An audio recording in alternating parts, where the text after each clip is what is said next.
Hey guys, Professor Bill, Comic Book University, and Hal Jordan and the Green Lantern Corps, issue number 31. Now, this is going to wrap up a 2-issue mini arc, and again, I love these little mini arcs. They're great. You don't have to have such a wide, overarching story. You just have the story itself, and just having 2 issues of continuity, perfect.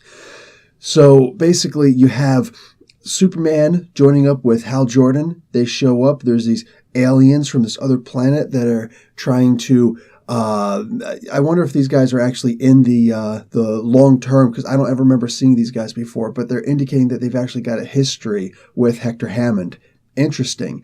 So they've got these diodes inside of his brain, all over his skull. Now, if they're removed, he's destroyed. And this seems to actually stay, because at the end of the issue, exact same thing. Star Labs is going to be trying to get them out. So I'm wondering if in the future we're actually going to have this problem where, he's got these things in his head and, they seem to be advancing his powers or something like that, as if Hector Hammond needs more powers. Anyway, so Supes and Green Lantern, they go after these guys, but these things, they use Hector Hammond's power to cause them to have illusions of their own memories, as if everything is perfect. So Superman has his own little issues trying to get out, whatever. Superman's got his own Kryptonian level mind training to keep people out of his mind. Granted, this is Hector Hammond. He's a lot more powerful than those techniques, but the techniques eventually work. But long before that happens, willpower overcomes. And honestly, this is believable. Anybody who's reading a Green Lantern comic probably believes that also. There may be some people out there who are huge diehard Superman fans who are like, no. But anyway, so Hal Jordan is able to realize that all of this, it's way too perfect. Way too perfect, everything that's happening there. And it was actually really, to me, this was beautiful. I loved this. This was great. Absolutely great.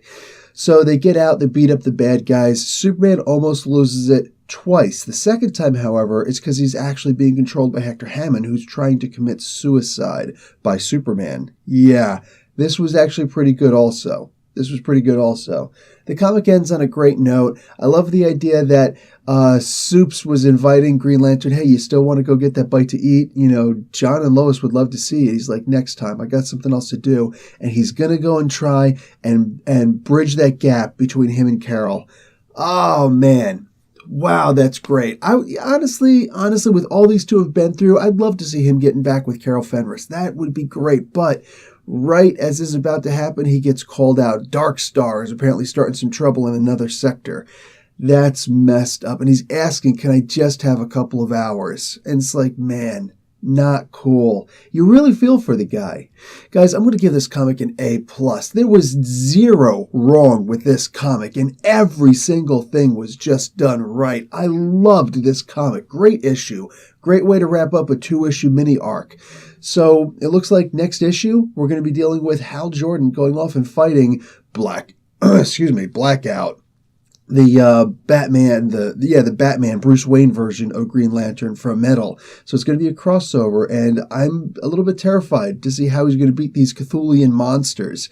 And then after that, looks like in issue number 33, we're going to be starting a whole new arc. So the Green Lanterns have to form a strike team to go out and find who's kidnapped the last Guardians of the Universe. So looks like a whole lot of really good things coming up for Green Lantern. I'm on board. All right, guys. Professor Bill, Comic Book University. Class dismissed.